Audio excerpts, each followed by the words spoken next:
Viewer discretion is advised. I had quite a journey to get to you. Countless bad bumble dates, She just had to get away from him.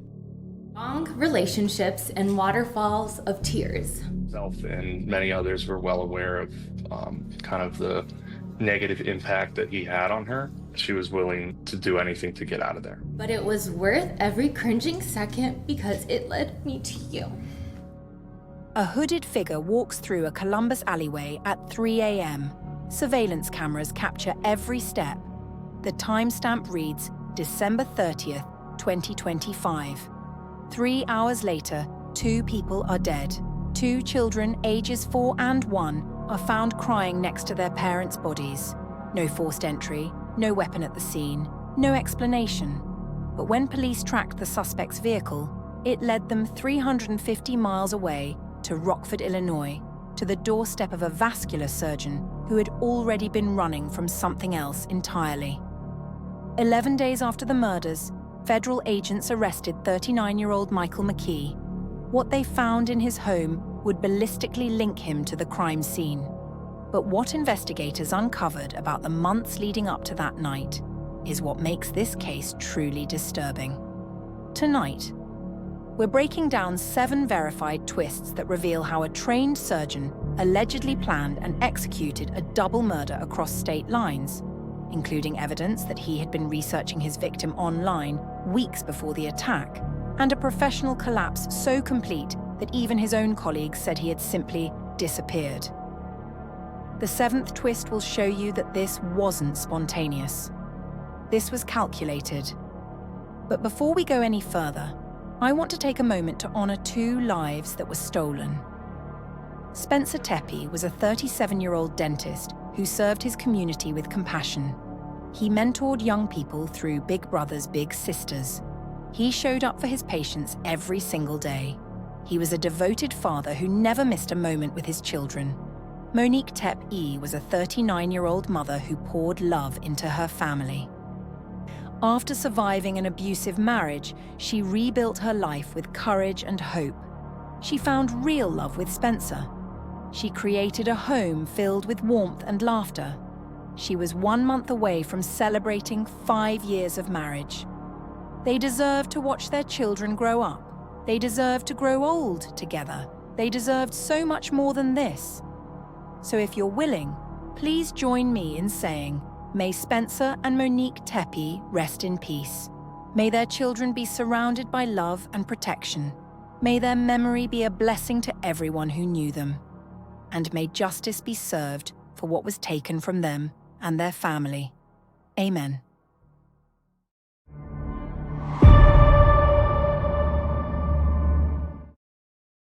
Let's start with the evidence that connects Illinois to Ohio.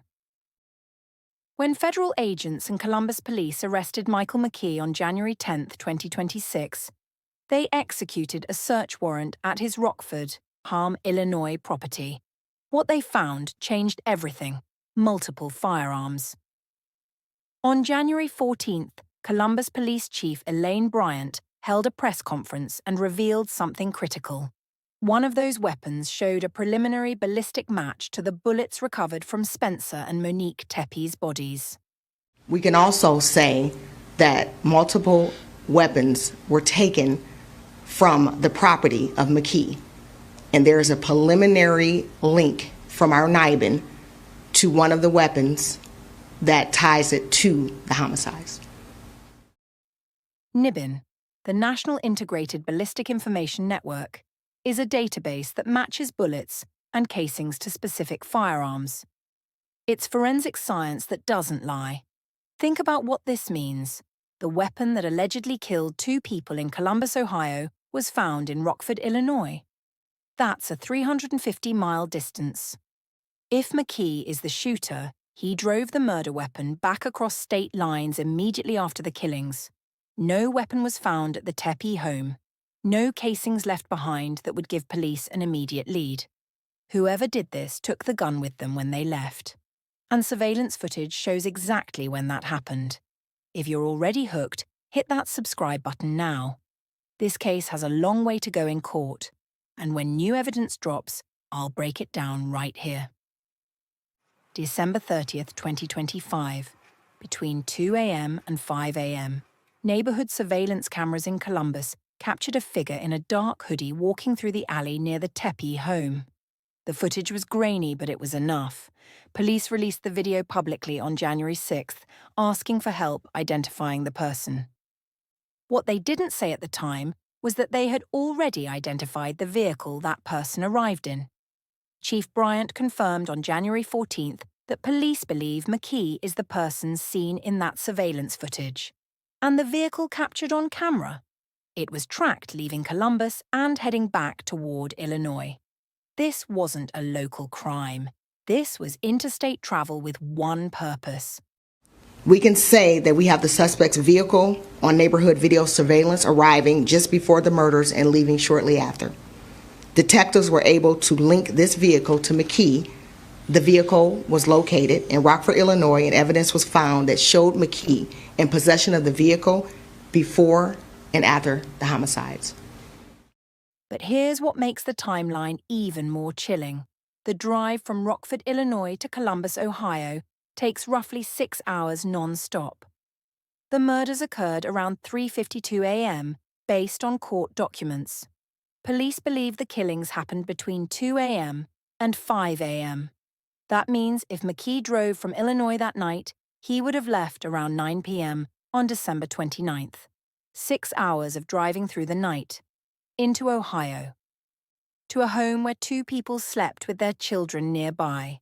And then he drove back. A 700-mile round trip in one night. No hesitation. No second guessing. Former FBI agent Jennifer Coffindaffer analyzed the case on News Nation and revealed something that sent chills down my spine. Spencer Tepe's name had spiked in online searches in November 2025, just weeks before the murders. In other words, everyone's flatlined, and then all of a sudden he spikes in November, Coffindaffer said. So that tells me that somebody was really looking into what he was doing. Someone had been watching Spencer, researching him, tracking his life, and that surveillance turned into something far worse. December 30th, 2025, 8:58 a.m. Dr. Mark Valrose, owner of Athens Dental Depot, called 911. His colleague, Spencer Tepe, hadn't shown up for work. This individual, Spencer, works with me, and he did not show up to work this morning, and we cannot get a hold of him or his family. He didn't show up to work? Correct. Okay. Does he have medical problems or? No, and he's been reliable, and we cannot get in touch with him, his wife, his family, anybody that lives in that house. And Spencer was never late. He is always on time and he would contact us if there were any issues, Valrose told the dispatcher. We can't get in touch with his wife, which is probably the more concerning thing. At 9:22 a.m., a Columbus police officer arrived to conduct a wellness check. But he went to the wrong house. He spent about 10 minutes knocking on doors and checking around the property before realizing the mistake. Chief Bryant later acknowledged this error publicly. About 40 minutes later, around 10 a.m., Spencer's co-workers and friends arrived at the correct address on the city's west side. When they still couldn't get a response, one of them called 911 again. "I can hear kids inside, and I swear I think I heard one yell," the caller said. "But we can't get in. At this point, I don't know if I need to break the door in to get in the house or what." Minutes later, another colleague called. Then a friend entered the home. "There's a body," the caller said. "He's laying next to his bed, off of his bed, and there's blood." Spencer Tepe had been shot multiple times. Monique Tepe had been shot at least once in the chest. Both were pronounced dead at the scene. Their 4-year-old daughter and 1-year-old son were found unharmed but traumatized inside the home. The family dog was also unharmed. There were no signs of forced entry. Whoever entered that home either had a key or was let inside, and that detail would become crucial. To understand why Monique was targeted, you have to understand who she was and who she had escaped from. Monique Sabatersky met Michael McKee while they were both students at Ohio State University. He was finishing medical school. She worked in childhood education. They married in August 2015, but the marriage lasted only 7 months of actually living together. By March 2016, they were separated. Monique filed for divorce in May 2017. It was finalized in June 2017. Court records list the reason as incompatibility. There were no children, no contentious property battles. On paper, it looked clean. But according to Spencer Tepe's brother-in-law, Rob Misler, there was a much darker reality beneath that paperwork. Misler told NBC News that Monique had confided in family members that McKee had been emotionally abusive during their marriage. She told them he had threatened to kill her, not once, but many times. Monique was very vocal about being terrified of this guy until her death, Misler said. He was very emotionally abusive to her, to the point that it changed her as a person. Columbus Police Chief Elaine Bryant confirmed in her January 14th press conference that the killings were targeted and classified as a domestic violence-related attack. But here's what makes this case different from most domestic violence murders. There were no police reports of incidents between McKee and Monique after the divorce. No restraining orders. No documented threats. For 8 years after their divorce was finalized, there was nothing. Monique moved on. She met Spencer Tepe online. They fell in love. In December 2020, they married in a ceremony held inside their Columbus home, the same home where they would later be found dead. In a wedding video shared by family, Monique's vows were raw and honest. She spoke about her journey to find Spencer, referencing countless bad Bumble dates, wrong relationships, and waterfalls of tears. I had quite a journey to get to you. Countless bad Bumble dates, wrong relationships, and waterfalls of tears. But it was worth every cringing second because it led me to you. Throughout all of this, I knew that God was guiding me to my person, and that when I met him, it would be the most magical thing ever. And boy, is that an understatement. She had found happiness. She had 2 beautiful children. She was 1 month away from celebrating her 5th wedding anniversary. And someone couldn't let her have that. Here's where I want to hear from you. What do you think drives someone to hold on to rage for 8 years? Drop your thoughts in the comments below. I read every single one. Michael McKee wasn't just anyone. He was a vascular surgeon, one of the most demanding specialties in medicine. He graduated from Ohio State University College of Medicine in 2014. He completed a general surgery internship at Ohio State University Wexner Medical Center, then a residency at Virginia Tech Carilion Clinic, finishing in 2020. In 2020, he began a vascular surgery fellowship at the University of Maryland Medical Center, completing it in 2022. Vascular surgery requires years of rigorous training. It's a field where precision matters, where one mistake can cost a life. McKee held medical licenses in multiple states, Illinois, California, and Nevada. His Nevada license was issued in March 2023, but expired in June 2025, just 6 months before the murders. He worked briefly at Las Vegas Surgical Associates from 2023 to 2024. Most recently, he was listed as a vascular surgeon at OSF St. Anthony Medical Center in Rockford, Illinois. But something was happening beneath the surface, something that would unravel everything. In 2023, a patient at Las Vegas Surgical Associates underwent a procedure that went catastrophically wrong. According to a malpractice lawsuit filed by attorney Dan Laird, a physician's assistant supervised by McKee performed a laser treatment on a patient's leg veins. During the procedure, a catheter fractured. An 8.6-inch piece of the device broke off and remained inside the patient's body. The patient required emergency surgery to remove it. The lawsuit accused McKee of failing to properly train or supervise the physician's assistant. But what happened next is where this story takes a turn into something far stranger. McKee became a ghost. Attorney Dan Laird and his team tried to serve McKee with the malpractice lawsuit. Over and over, they failed. The address McKee's employer provided didn't exist. Phone numbers disconnected. Process servers knocked on doors 9 different times at various addresses across Nevada. Sometimes the TV inside would turn off when they knocked, like someone was home, but no one ever answered. Interestingly, the address that was given to us by the surgery group that he worked for turned out to be a fake address, Laird told ABC6 News. It was an address that doesn't exist. Laird reached out to McKee's former colleague, Dr. Peter Caravella, also named in the lawsuit. Caravella's response was blunt. He said he has no idea where Dr. Michael McKee is now. He just disappeared. Think about what that means. A trained vascular surgeon, someone with multiple state medical licenses, someone who worked at major hospitals, became completely unlocatable. His own colleagues didn't know where he was. His Nevada license expired in June 2025. His professional standing was eroding. He was being sued for malpractice. He had withdrawn from traceable contact. And yet, he still had access to firearms. He still had the ability to travel across state lines. He still had the means to plan. By the time of the Tepe murders on December 30th, 2025, McKee had been off the grid for months. No stable address, no verified employer, no active Nevada license. He wasn't just avoiding a lawsuit, he was vanishing from his entire professional life.